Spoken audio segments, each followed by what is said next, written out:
Good afternoon, everybody, and welcome to California HPV Vaccine Week.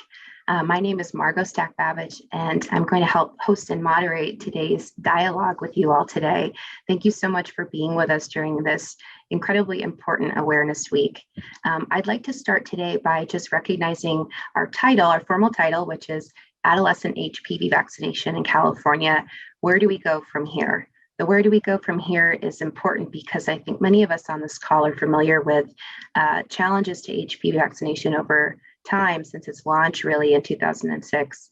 And so what we're here today is to really get a lay of the land of what the status of HPV vaccination is in 2022 in California with the pandemic challenges that we've all been facing. So today's conversation is extra important this year. And I just want to recognize quickly the organizations that have helped make this possible. The California HPV Vaccination Roundtable, which I'll talk a little bit more about in a second. The California Immunization Coalition, which has been the major host of today's conversation. So thank you so much to Catherine and Cameron and the team. The California Department of Public Health, who have really rallied to help get us the most up-to-date information available on HPV vaccination in California. And San Diego PATH, which is actually the group that I represent, that is the HPV work group out of UC San Diego Health's Morse Cancer Center, the community outreach and engagement team. So thanks to everybody who helped make today's conversation possible. All of us feel so strongly about convening today and hearing the latest data and insights on this. So just quickly, the California HPV Vaccination Roundtable is a coalition of diverse stakeholders, and its mission is to work together to prevent HPV-associated cancers and precancers by increasing the California HPV vaccination rate to 80% by 2026. So many of you may be familiar with that number and that goal. Maybe some of you are not familiar with the Roundtable yet, so I encourage you to learn more about the Roundtable online. It has 3 priority areas which are focused on its health systems and providers, increasing parent and community knowledge, and using and improving HPV vaccination data. So those 3 work groups operate within the Roundtable and conduct different activities over the course of the year. I actually represent or work on the Parent and Community Roundtable, and that's a great segue into our next slide because a major project of the Parent and Community work group is California HPV Vaccine Week, which is what we're here recognizing and celebrating today, and trying to give you the most up-to-date information and actionable insights that we can. So California HPV Vaccine Week is an annual observance. It's held and recognized the first week of August. The major goal of this campaign is to increase awareness of the HPV vaccine and to promote vaccination of adolescents aged 9 to 13. So this is the major thrust of this campaign. We have this anchor event once a year, and this is really to augment the work that happens throughout the course of the year in many health system settings, quality improvement projects that are ongoing. And we recognize that for as much as all of the focus may have been on health systems and improving quality improvement in health systems, we know that there continues to be a lack of understanding and awareness in the general public about the link between HPV and cancer. And so the big goal of this week is to increase the public awareness of that. And that's by catalyzing and activating our health system partners and our health advocates to share this information out with community members. So that is the week that we're recognizing right now. And so what does that week look like in 2022? It's never been more important to have this conversation this week. Many of you may have seen this. It was a big story in the news, a report out of UNICEF that globally, we're living through the biggest drop in childhood vaccination rates in 30 years. So the US is included in that big drop, and California teens are continuing to be behind on their cancer prevention. I won't say too much more about it than for right now, because the California Department of Public Health is about to speak really beautifully on exactly what that looks like. But just suffice it to say that our HPV vaccination rates fell during the pandemic from what were already below average rates. So this is a really urgent conversation, and we're really grateful that you've taken time out to be with us today. So the agenda for today's conversation is first and foremost a data update from the Department of Public Health. We're going to spotlight HPV in the conversation of adolescent vaccination. Then we're going to move into a best practices in action presentation, and that's from our friends at Neighborhood Healthcare, down here by us in Southern California. And then we're going to close today's conversation with a call to action. So that will include steps on how you can increase HPV vaccination in your own organization and what you can do as an individual, as a health educator, and in your own community to help activate HPV vaccination where you are. And then we'll be trying our best to keep some time for Q&A. So we hope that you have your questions with you today and that you share them with us. And just very quickly, you can use the Q&A function to submit questions throughout the course of the conversation. We will save those till the end. Just to remind you again, I represent the Community Outreach and Engagement team at Moores Cancer Center at UC San Diego Health. I'm very happy to be with you today. And I'm very happy to introduce our speakers. Our first speaker up will be Dr. Jenny Chen. She's the Public Health Medical Officer from the California Department of Public Health Immunization Branch. She will be followed by Neighborhood Healthcare's Michelle Hughes. Michelle is the Director of Quality and Population Health at Neighborhood Healthcare. And then we will end with my colleague, Karina Moyano, who's the Program Coordinator at Moores Cancer Center's Community Outreach and Engagement team. So we have an all-star lineup today. And I will, without any further ado, I will pass the mic to Dr. Jenny Chen for the data update. Thanks, Dr. Chen. Hi, let's start back. Can we go back to the beginning? Yes. So my name is Jenny Chen. I'm one of the public health medical officers, as I was kindly introduced. Next slide. Today we're going to talk a little bit about the importance of HPV vaccine, and then also review pre and post pandemic sort of overview of how the adolescent immunizations numbers look. And then we're going to talk a little bit about starting the HPV series at age 9, and then just a highlight slide. So the importance of HPV vaccine. So just a little reminder, HPV vaccine is very important in covering addressing those diseases that are caused by human papillomavirus. And there's 6 types of cancers, and they're listed on the slide. So cervical, vaginal, vulvar, anal, penile, and oropharyngeal. And when this vaccine is given at an early age, you can prevent over 90% of these HPV-associated cancers in both men and women. And as mentioned previously, this vaccine's been available since 2006. Next slide. So this slide is let me give you a little background. This is data from HPV Impact at CDPH, where one of the sites, one of 5 sites funded by the CDC to do surveillance on cervical precancer and cervical cancer. And the site is actually located in Alameda County, and it's surveilling adult women residents. So when you're looking at this slide, what you're seeing is that over time, the rates or the incidence of cervical precancer has decreased, and you can see on the left side it's 2008 on the up to 2020. The y-axis is the incidence per 100,000. So the rates have declined most notably in those who are 21 to 24 years old, and this is the group where they were aged 8 to 11 in 2006 when the HPV vaccine was first approved.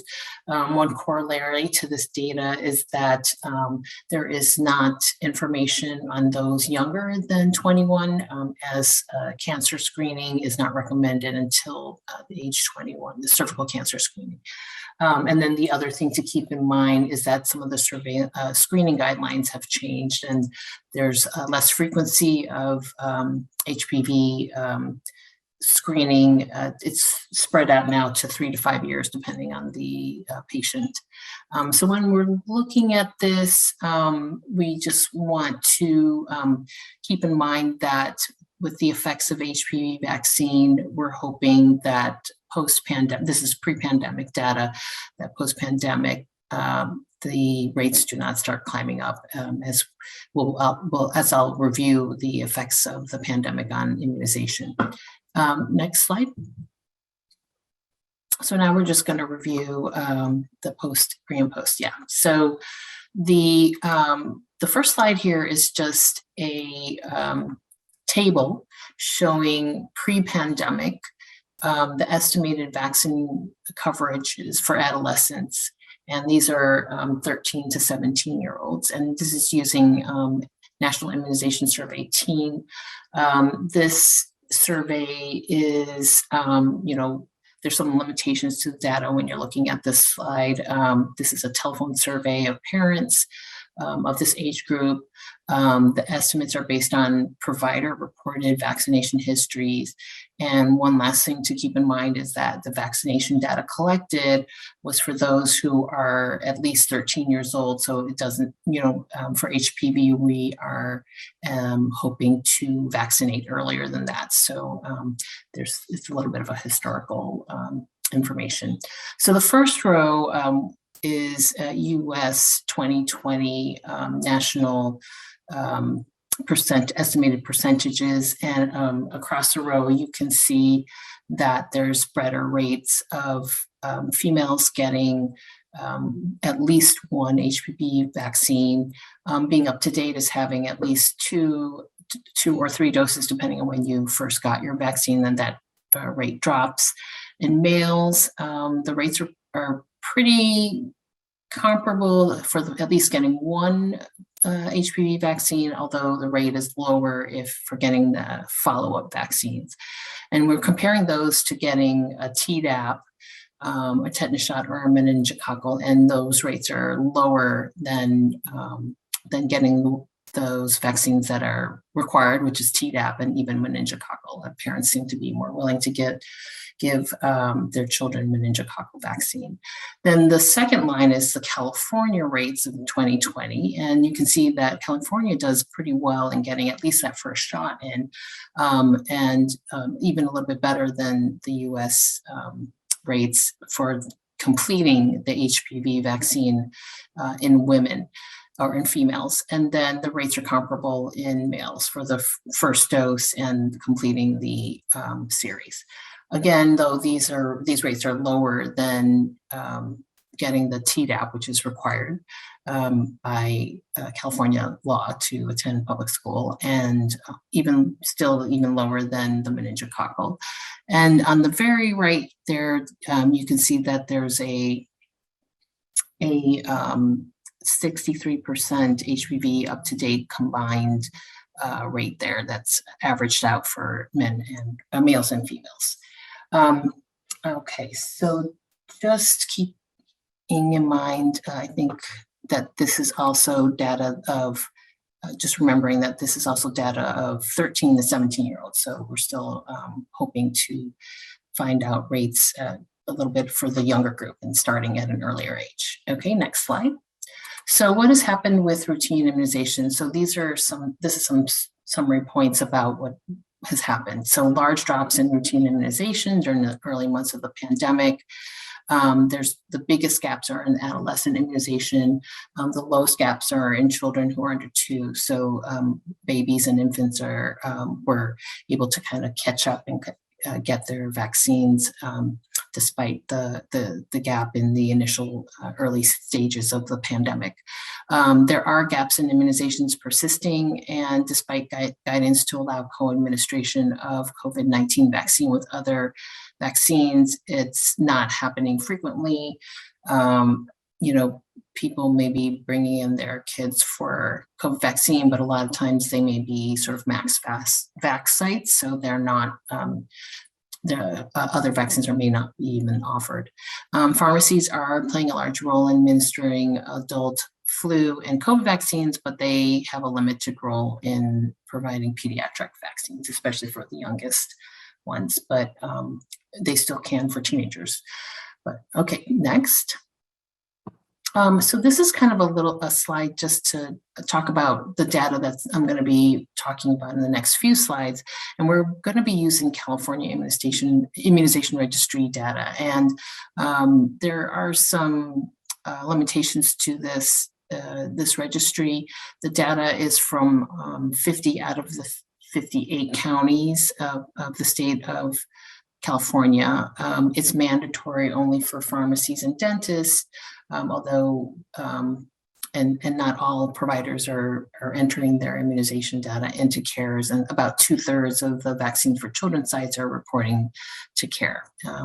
Many of the private insurances are as well, but it's not necessarily universal. Okay, next slide. So the next few slides are going to be the similar graphs. So just to orient everybody, the x-axis is months of the year, and you can see April and August. And then the y-axis is number of doses per week. And so this one is highlighting Tdap, and Tdap is required for school, although everyone was doing remote schooling in the early pandemic. So there wasn't really any monitoring or enforcing of that. So as you can see in the shaded gray area is 2019, and we're kind of using that as a baseline. And then 2020, when we had the start of the pandemic and actually the shelter-in-place orders, you can see that there was a big drop in April of the number of doses of Tdap that were being administered. And there was a little bit of recovery over that year in 2020, but not matching the baseline of 2019. Then in 2021, the blue line, you can see that it's a little bit of catch up, and the blue line is a little bit above the gray shaded area. And so in the numbers, you can see that there was a 7% surplus, not necessarily making up for the 21% deficit, but at least there was a surplus. And then in 2022, there's still a deficit of 13%. We'll see what happens this coming next couple of months as school is going to be starting back up again. Next slide. So similar slide, but this is for meningococcal vaccine. And you can see again in April of 2020, the red dotted line, a big drop in vaccinations. All routine vaccinations had that big drop during the shelter in place. Then there's been some recovery over the year. There was a surplus of only 0.5% in 2021. And in 2022, again, there's a deficit of 15%.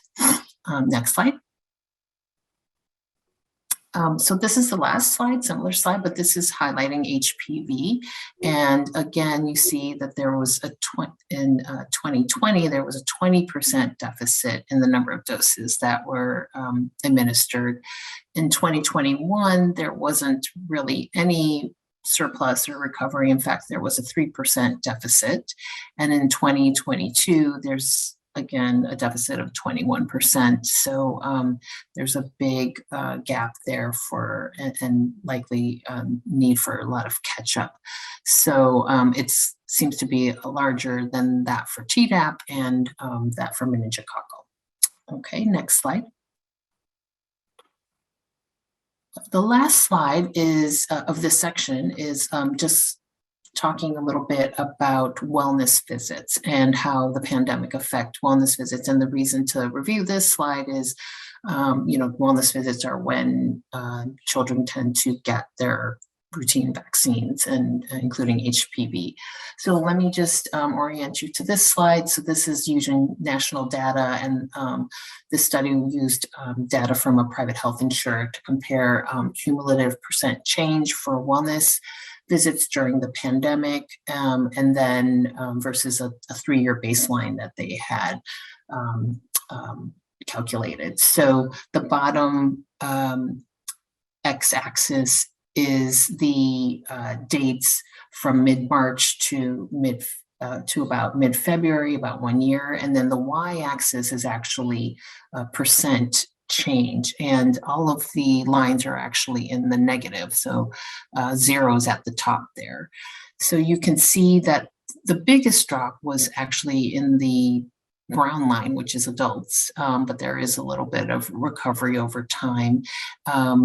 And then the next biggest drops are the red line and the purple line, and the red line is the 11 to 12-year-olds, and the purple line is the 13 and 17-year-olds.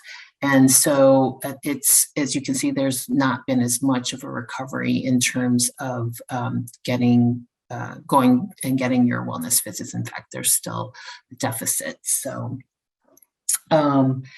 one thing that we would like to do is to encourage vaccination of HPV at maybe younger years, where it looks like, if you look at the green line, at least that's between 5 and 10-year-olds, so maybe a little bit more likely to have wellness visits. So next slide.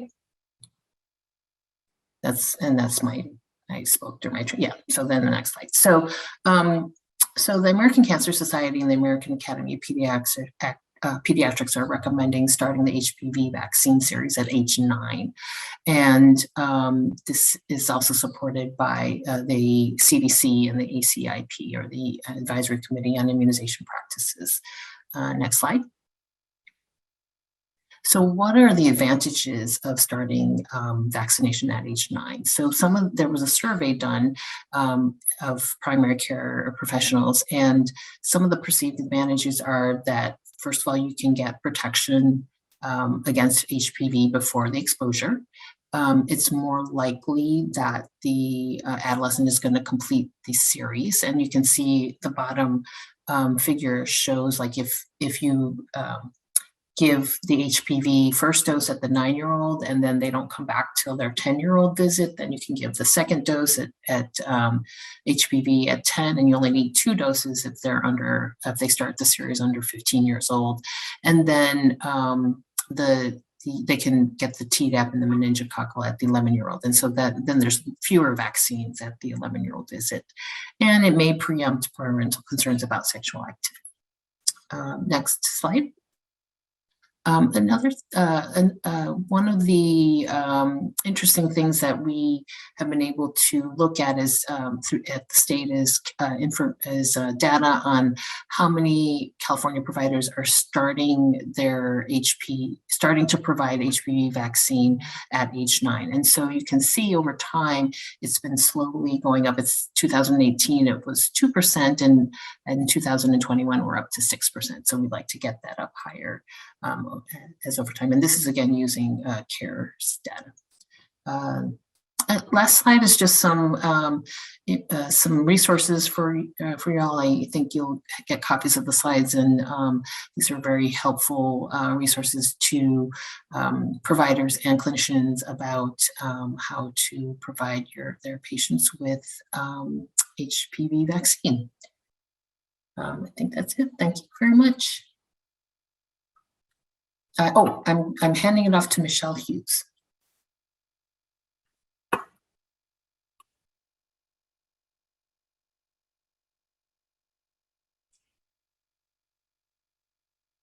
Thank you, everyone, for this opportunity to speak. I'm going to go ahead and share my slides.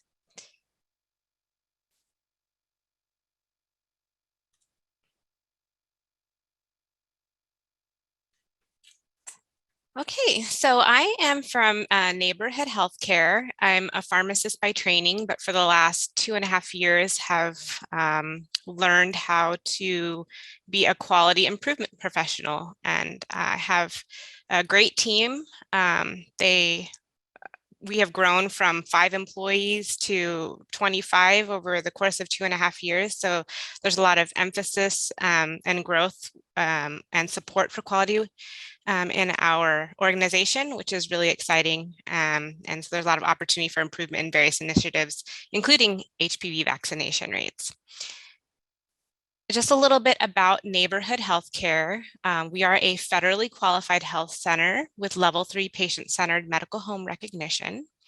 Our payer mix is largely Medi-Cal managed care plans, and we serve a large population of Hispanic and Latino. We have 22 clinic sites across San Diego and Riverside counties, about 908 employees, 92 FTE medical and behavioral health providers, and we see around 77,000 unique patients per year. We did, like many organizations, pivot to a telehealth care delivery model during the pandemic, and currently are seeing about 44% of our patients telehealth and the other in person. So why were we interested in HPV vaccination rates? When I assumed this role, we actually already had an existing partnership with American Cancer Society, and I was in the middle of preparing this report, the HPV vaccination systems and strategies inventory. And I just want to give a shameless plug for this partnership, because I think if we would not have continued to meet monthly during the pandemic, we probably would not have been ready to make this a priority once all of the chaos settled around the pandemic. And then, certainly it is a priority for our organization because HPV vaccination plays a big role in cancer prevention. We've done a lot of previous work.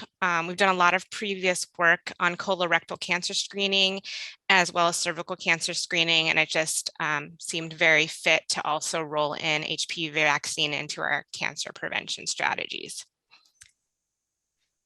So for those who are not familiar, as an FQHC, we have two data sets that we're accountable for when it comes to reporting clinical quality measures. To our managed care plans, we report HEDIS measures, and to HRSA, we report UDS measures. And I just wanted to note that the adolescent immunization measure is included in the California Managed Care Accountability Set and is often included in pay for performance programs. So this particular measure is incentivized, but in the Uniform Data System measure set, this is not a measure. It's actually the childhood immunization measure that's included. So when we are looking at what data we're collecting, I think a lot of FQHCs and like organizations or organizations that report out this measure are looking at individual health plan, or perhaps if they're part of an independent practice association, might be looking at a network data across a network of clinics. And a lot of times data are not readily available unless you create the report across the entire total population. So that is one thing that we were able to capture with our QI efforts, is to kind of take a look at what the immunization rate looks like for our total population and not just our insured patients. And I'll show that in a few slides. Kind of mirroring what Dr. Chen was, I wanted to kind of capture from the health plans, one in San Diego County and a snapshot from Riverside County, our adolescent well care visit rates, as well as the immunization measure. So pre-pandemic 2019, a higher percentage of adolescent well care visits completed in this population. And of course, you can see in 2020, a drop in those visits. The measure changed between 20 and 2021 to include just the 12 to 17-year-olds. It is broken down a little bit when this measure changed, and we saw a 42% completion rate in this population for 2021. And then interestingly, the adolescent immunization rate improved during this time frame in 2020, and then we see a drop in 2021. For Riverside County, the reason why for Health Plan 1, the rates look a little better is, again, we are incentivized under pay for performance programs to focus some resources on these measures. So we were in contract with this health plan to take a look at this measure and allocate some resources to it. Many health plans also have other programs, and we kind of just have to pick and choose, what would be the best bang for our buck, essentially, to focus resources on. So we might not have had enough resources in these years to focus as much to improve adolescent well care visits and then the immunization rates for this particular health plan. And then I do know in Riverside County, we have a lot less access in terms of pediatricians and pediatric adolescent well care visit slots. So it was definitely a challenge being able to schedule adolescent well care visit appointments for this population. than it was compared to the San Diego County. So I wanted to kind of describe what we did during the pandemic, because it's really important for how we were able to make the adolescent immunization measure with an emphasis on the HPV vaccine a priority for our organization. So when I assumed this role, I didn't know too much about quality improvement, and in my brain, I really needed to be able to describe, how quality initiatives are communicated and flow through our organization. So I diagrammed it out.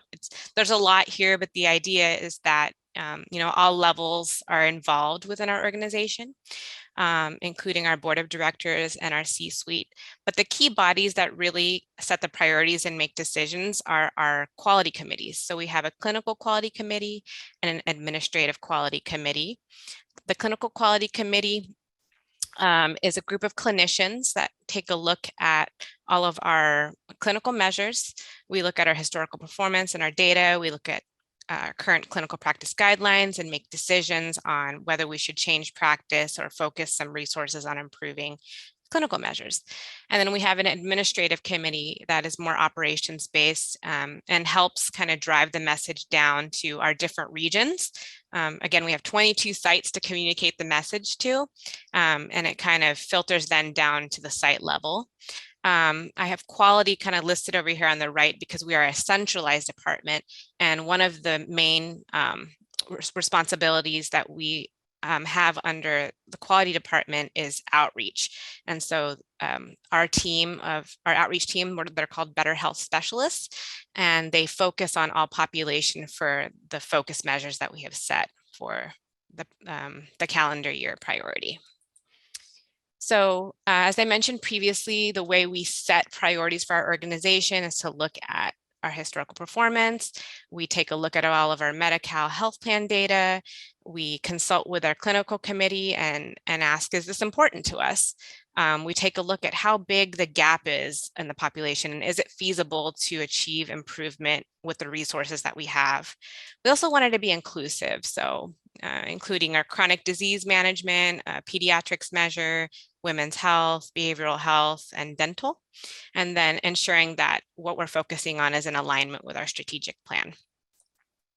So this is an example of our 2021 priority measures.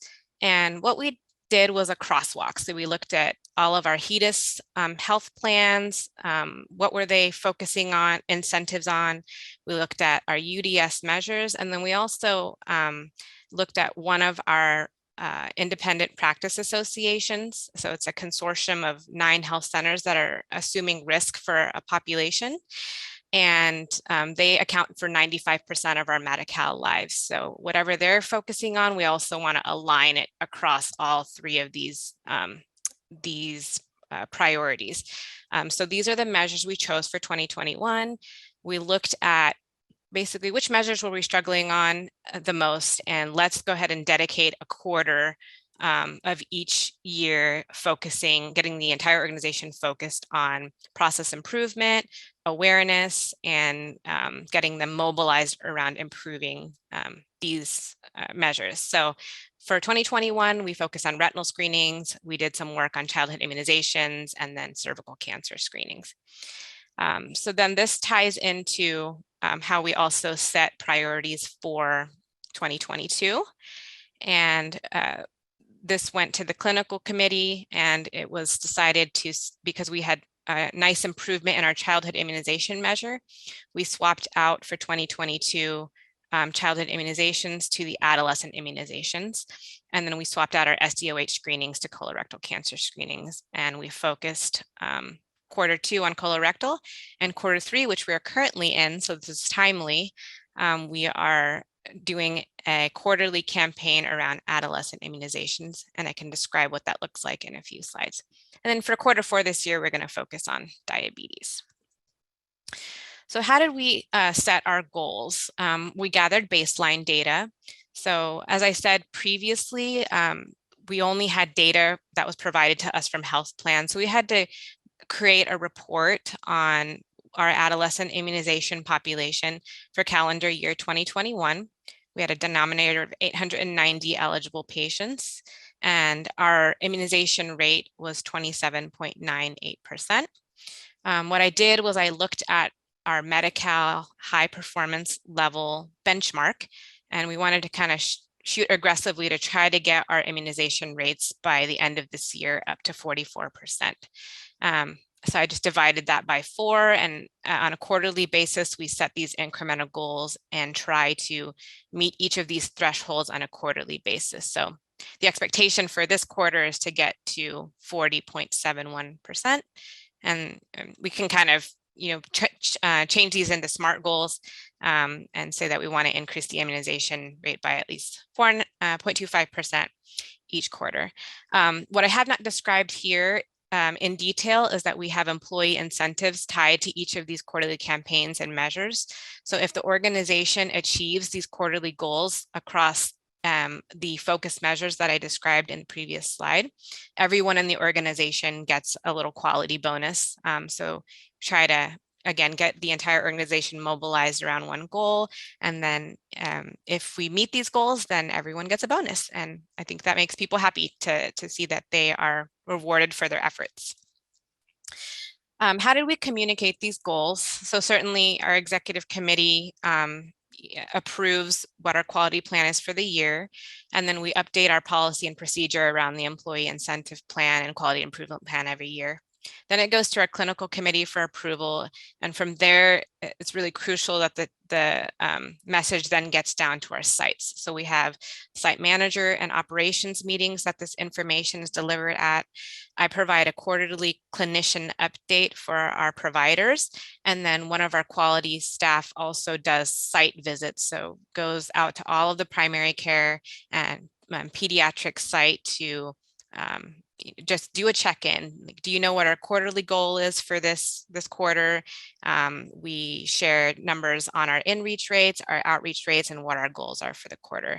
And we hope, when we do these site visits that the message sticks, but with such a large organization, we do still see some room for improvement in getting the message and the focus penetrated down to our clinical sites from our quality department. So this is just a snapshot of the performance dashboard that we use to track all of our measures. And you can see that adolescent immunizations is included here. And I took this screenshot yesterday. So as I said, our goal is 40.71%, and we're currently at 33.68. And when we designed this dashboard, we wanted to make it really interactive. So in this dashboard, you can click a button and it pulls up all of the patients that are due for this measure. So sites can pull these lists for themselves and perform outreach if and when they have capacity. We made it, red, yellow, and green. If you have a lot of greens on your dashboard, you're doing really well. If you've got some yellows on there, you're getting there. And then reds, of course, we're below target for that quarter. And then what's kind of fun is that it also tracks the incentive payment throughout the quarter. And so hopefully by the end of the quarter, we see a lot more green, and then we see a lot more the incentive payment for the employees go up. So that was really fun to put together, and we've gotten a lot of good feedback that it's a useful dashboard, and that if you make it an easy tool to pull the right numbers for them to do the right thing, it really helps the sites just be able to get on these outreach lists quickly. Just one of the other parts of the menu within the dashboard is it's kind of hard when you're communicating percentages to sites that we want to improve by 4.25%. So we actually, in the dashboard, we're able to provide raw numbers. So you can actually do a site comparison. You can see, this particular site has the most needs, and it can either help us allocate resources, or oftentimes it creates a little competition between the sites to ensure that they're, closing these gaps by the end of the quarter. So you can filter these displays by clinic site, and you can compare them across sites as well, which I think is really useful. We did decide for this particular measure, because the denominator is pretty small, that we did a centralized approach. So we do have a pediatrics outreach team that's helping to do outreach from these lists across the organization. So getting into the specifics of HPV vaccine, kind of drilling down from the adolescent immunization measures. So as I mentioned early on, we've had this ongoing partnership with American Cancer Society. We do monthly check-in meetings. They share educational materials with us, best practices and workflows. And they've also been key in arranging some in-services for us. So at the quarterly clinician update, we did have the pleasure of having Dr. V. Nguyen present to our clinicians about her experience improving HPV vaccination rates at Kaiser. And we did have one provider at one of our smaller sites do a quality improvement project around text reminders for the second dose HPV vaccine. Unfortunately, this project was disrupted by COVID and they were not able to continue enrolling patients into the text service. So it's really early to tell whether it was effective or not, but we wanted to take some of these principles to use technology to help streamline our outreach and also streamline our recall process for the second dose. One of the advantages of partnering with American Cancer Society, even though there was not a lot of movement with quality improvement initiatives in the 2 years we were doing in the pandemic, we were continuing to report data to them. And it was really nice to just be able to go back to these reports and take a look at what our breakdown was across our total population. So I do have this for, females, males, and combined. And what we see is that we have a large opportunity in terms of completing the HPV series. We have a 67% initiation rate, not really much disparity between the different genders, and it's comparable to the MCV vaccine rate. But where we are falling short is making sure that these patients are completing their series. So we dropped down to a 26% completion rate, and we can kind of see that all the way across the board. The definition of for this vaccination rate is slightly different, as their definition of active patient was within the last 2 years. And what we're measuring internally for our organization is medical visit within the last 1 year. But I think it still highlights that, the lowest hanging fruit and where our focus should be right now as an organization is to improve this recall process. So here's kind of where we are to date. And I mentioned our definition is a little bit different. And the adolescent immunization rate as a whole is having the 1 dose of Tdap, 1 dose of meningococcal, and then 2 doses of HPV by age 13. And in Q1 of 2022, we started at this baseline of 27%. And actually during Q2, I went ahead and had our outreach team start recalling those patients who were due for their second dose. So we did see a slight jump in the vaccination rate. And then as we moved into Q3, a much larger jump in our vaccination rates to 32%. So we're definitely trending in the right direction. But we still have a ways to go to hit our goal of 40% for Q3 and then around 44% by the end of the year. So what is involved in our campaign? It's twofold. It's outreach and then also our in-reach, and then there's also operations involved. So one of the challenges with data collection is ensuring between our electronic medical record and the immunization registries that the information is complete on both ends. So our outreach team actually pulled the list of patients that look to be non-compliant and double checked between the immunization registry and our electronic medical record and just made sure the documentation was accurate on both systems. And then we are currently moving to then our population outreach. So our first population of focus is to do a phone call reminder to those patients that are due for their second dose HPV. So just needing 1 more vaccine to complete their series. And then also phone calls to all the 12-year-olds who are turning 13 to complete their series. Then we plan to move into our technology outreach campaign using text. And we have some previous experience with this, with COVID vaccine outreach and outreach for other measures where rather than just cold calling patients who are due, sending a text out, an interest text out, like, are you interested in getting the HPV vaccine? There'll be a little bit of scripting there in terms of education and why it's important. And then for those who respond yes to the text, focus on the list of patients that are saying, yes, I'm interested in this, give me a call to learn more about it. And then I think that effectively, initially engages the patients, and then we're not wasting a lot of time and effort calling patients who either don't answer or who are ultimately going to say no. So that has been a useful approach in past, and we're going to apply that to this HPV text campaign. We also wanted to take a look at who's doing the best in our organization in terms of their vaccination rate. So we did identify one of our pediatricians who has evidently, we learned this last week, a very robust recall system within their care team.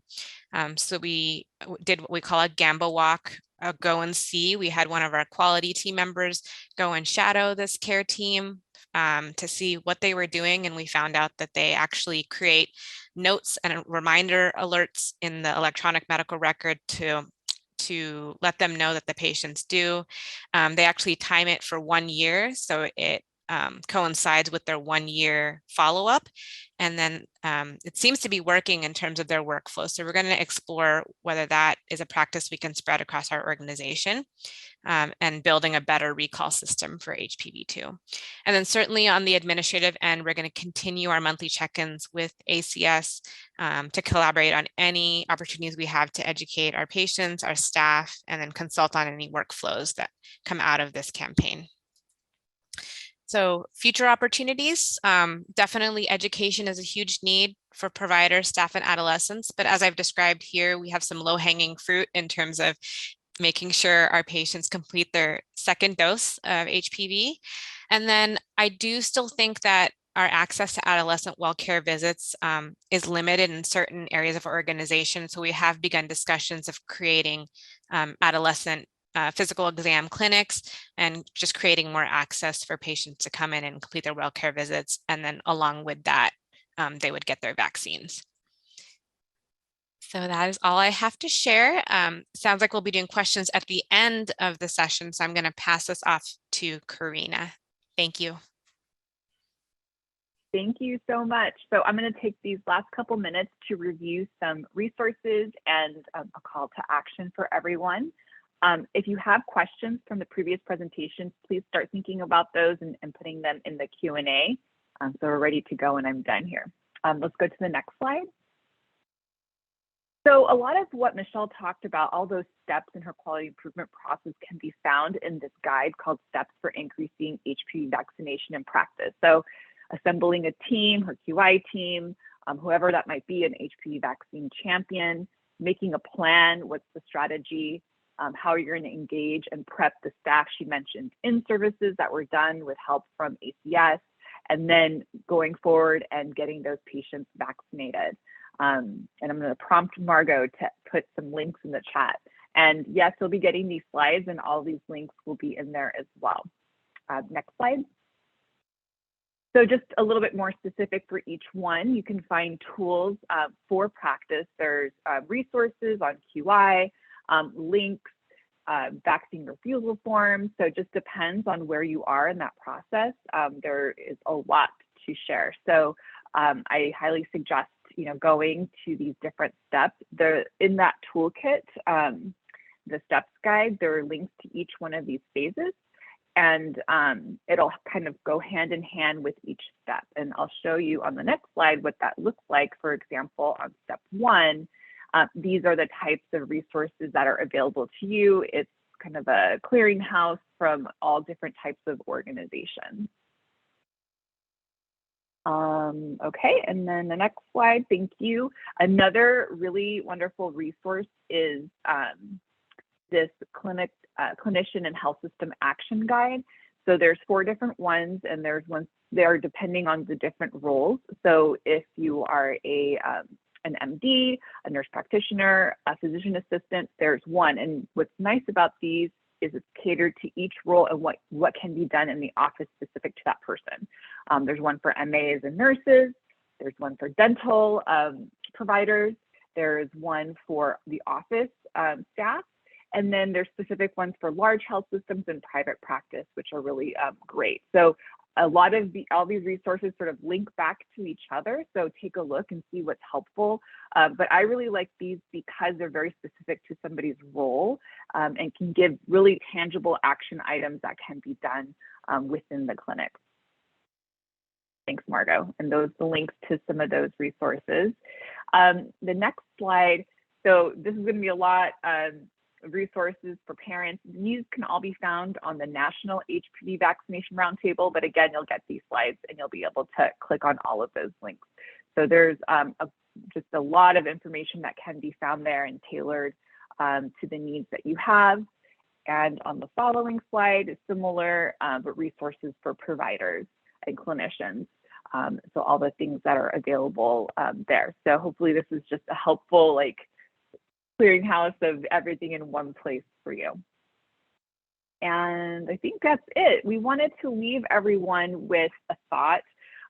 What is one action you or your organization can take today to prevent HPV cancers? If there's something you saw from the presentation or an aha moment, if you want to put that in the chat and just share with everyone what that is. It could be something simple. It could just be sharing these resources with a colleague. It could be bringing it up at a next meeting. So whatever ideas you have, or maybe something you've been working on, if you can put that in the chat to share, that would be great. And I'll turn it over to, I think Margot, right, is taking questions. So if you have questions, please enter those in the Q&A. Thank you, Karina. That was great.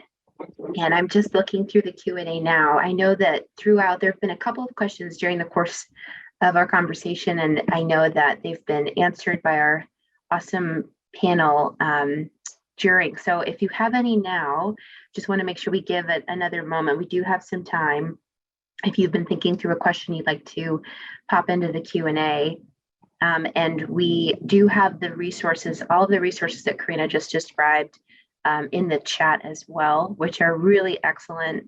They're ones I know we've used, team members have used. So definitely endorse those as far as getting started and really supporting initiation of any quality improvement projects. And so I'm just looking, let's see, we've got,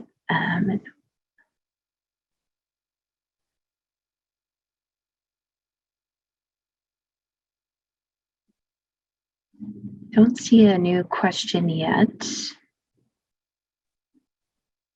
So as we see if there are other questions, let's see, any new questions that could be provided. I would like to ask the panel, actually, in your opinion, all of our panelists or experts that have spoken today, where do you see the biggest area of need right now for increasing HPV vaccination in California? Is there an area that you think isn't focused on enough? Is there a kind of project or a kind of approach, or where do you see either the biggest area of need or the biggest opportunity to make improvements and make changes in HPV vaccination? So I'd love if the group could share your thoughts. Yeah, if everybody wants to come back on screen, that would be great.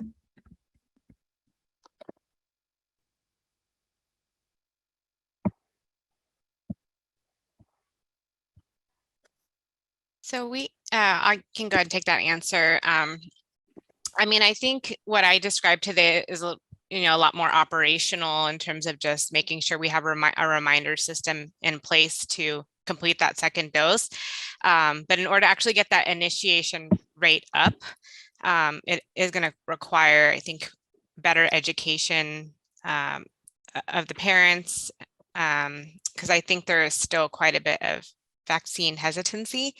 And in particular, this is not, required to enter school. So even in the day that I showed, we had like a 98% Tdap rate, and then actually comparable percentage for the meningococcal and then the initial dose of HPV.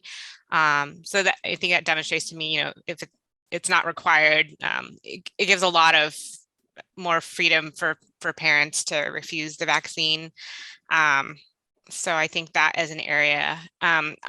I sent out a video actually to our providers that our ACS partner shared with us. It was really quick 2-minute video of how one of their pediatricians makes the recommendation. They called it the bundled approach.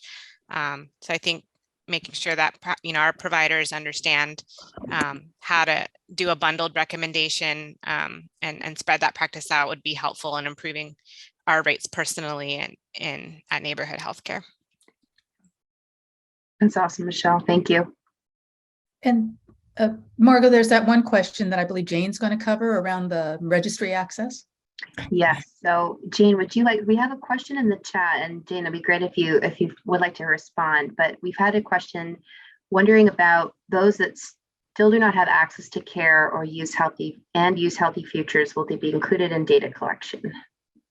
Yeah, thank you so much for the question, Davina. And I accidentally hit answer live, but this is actually a great opportunity to make sure everybody knows about the California HPV Vaccination Roundtable reports that have been published. So there was the original report, and that was for 2018 data. And then there was an addendum published that included 2019 data. And the roundtable is currently working on another addendum that will include 2020 and 2021 data. So that report includes all of the registries. So the original 2 that I referenced included San Diego Immunization Registry, Healthy Futures, and CARE to cover all counties in California. And now that San Diego Immunization Registry has merged with the California Immunization Registry, we just have 2 registries in the state, CARE and Healthy Futures, and data from those will be included in the upcoming addendum as well. So I put a link in the chat to those reports, and that is a great place to go if you want to look up HPV series initiation and series completion data for your county. And on that note, I would say that one thing we've found in drafting those reports is a deficit in our rural areas. So we know that there's an urban-rural deficit, and our rural counties, rural areas really tend to fall behind when it comes to HPV vaccination. But thank you for the opportunity to answer that question. Thank you, Jane. That's awesome. And we have just 1 minute left. So if you have any questions for us, we can hopefully hear from you separately via email, and we'll be in touch vice versa with all the information you heard today. But we just wanted to leave you with this thought. It can feel overwhelming when the deficit is large and it's complicated to solve, but we want to reassure everybody on the call that there's so much that we can do. You've heard Michelle's amazing account of the work that they've done. It's not easy, but they've also had the institutional support, the organizational support to tackle it. So where do you start? And so 3 things we thought you could do today or consider, as you look at how to begin some of this work, is sharing educational and QI resources with your organization or your larger network. You could join a coalition, you could join a committee, you could sign up to receive regular newsletters from groups like CIC, from the Roundtable, from us. We're constantly looking at better education, better resources, putting together conversations like this. And then we suggest, maybe seeking a leadership role if you feel inspired to be your organization's HPV vaccine champion. This is something that maybe you can help kickstart something really incredible in your own organization. So those are our final closing thoughts for you today. Like we said, we're going to send out, this has been recorded. We have the slides in the chat. We have links to resources in the chat. And we just hope that you walk away today with a better understanding of the landscape right now in California, and you feel empowered to help us tackle the problem. So thank you so much for being with us. And thanks to all of the amazing panelists and experts on today. So thank you all so much.